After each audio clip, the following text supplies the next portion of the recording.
Mandrup police Thane हद्दीतील टाकळी गावात अनेक वर्षांपासून अवैध मटका व्यवसाय सुरू आहे.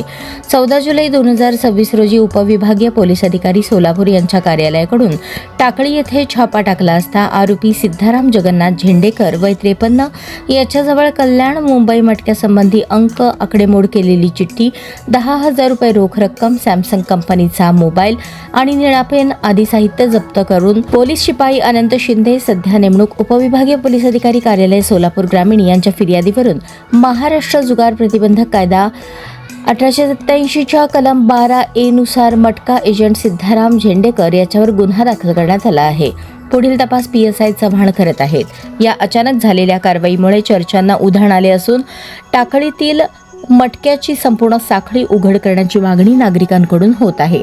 स्थानिक नागरिक व मिळालेल्या माहितीनुसार टाकळी परिसरात अनेक वर्षांपासून मटक्याचा धंदा तेजीत सुरू असल्याचे सांगितले जात आहे.